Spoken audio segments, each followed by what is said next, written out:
Once upon a time, in the ancient city of Nineveh, the people were known for their wicked ways. They had strayed far from the path of goodness, and their actions displeased God. But God, being merciful and loving, decided to give them a chance to change their ways. He chose a prophet named Jonah to deliver his message to the people of Nineveh.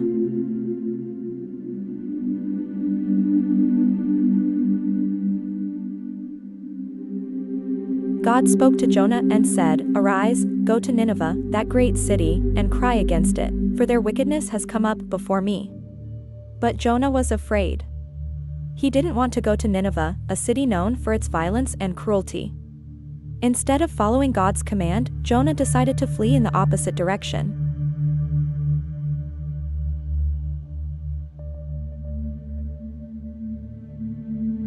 Jonah went down to the port city of Joppa and found a ship bound for Tarshish, far away from Nineveh. He paid the fare and boarded the ship, hoping to escape from God's presence. As the ship set sail, Jonah felt relieved, thinking he had successfully avoided his mission.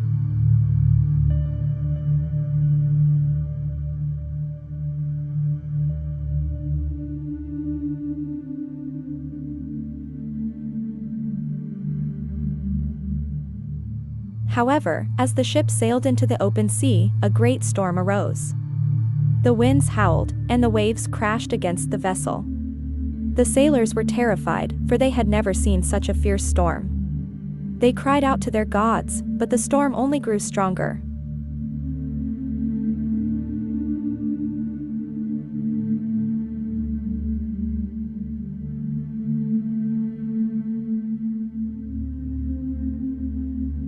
Meanwhile, Jonah was asleep in the hold of the ship.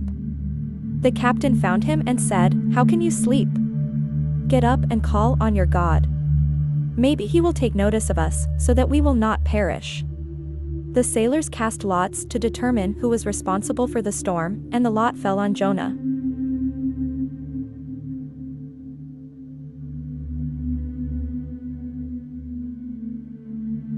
Jonah confessed, "I am a Hebrew, and I worship the Lord, the God of heaven, who made the sea and the dry land.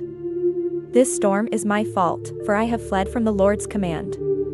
The sailors were even more afraid, and asked Jonah what they should do to calm the sea.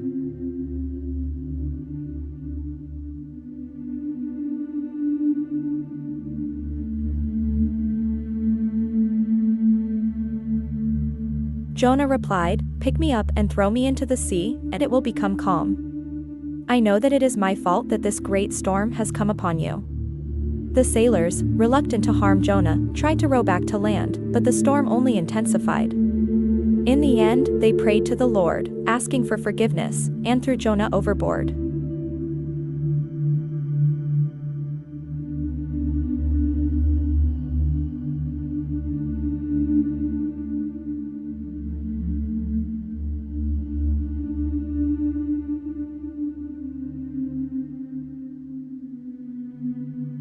As soon as Jonah was cast into the sea, the storm ceased, and the waters became calm.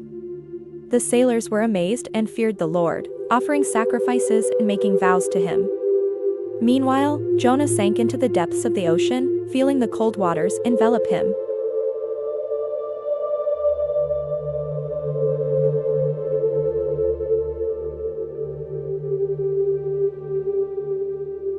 But God had not abandoned Jonah. He provided a great fish to swallow him, and Jonah was in the belly of the fish for 3 days and 3 nights. Inside the fish, Jonah prayed to the Lord, acknowledging his disobedience and asking for forgiveness.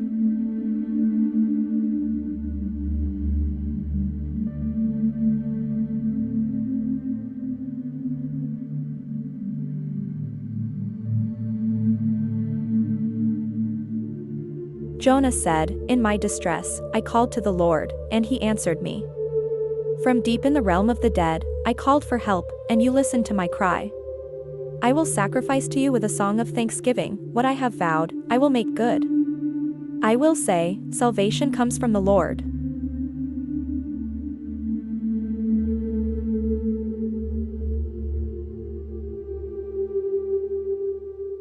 On the 3rd day, the Lord commanded the fish to vomit Jonah onto dry land.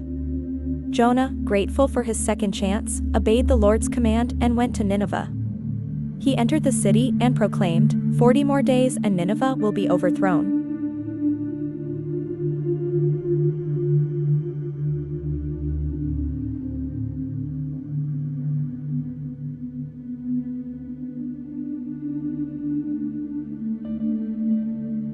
The people of Nineveh believed God's message. They declared a fast, and all of them, from the greatest to the least, put on sackcloth as a sign of repentance. Even the king of Nineveh humbled himself, issued a decree, and led the people in turning away from their evil ways.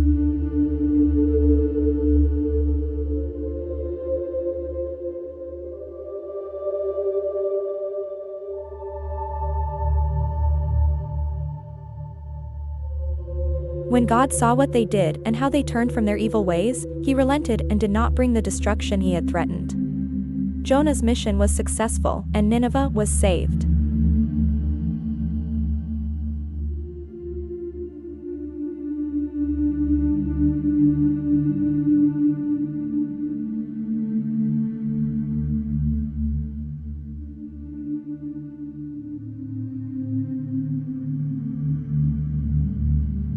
The story of Jonah and the whale teaches us about God's mercy and forgiveness. No matter how far we stray, God always offers a second chance if we turn back to Him with sincere hearts. It reminds us to be obedient and to trust in God's plan, for His ways are always just and compassionate.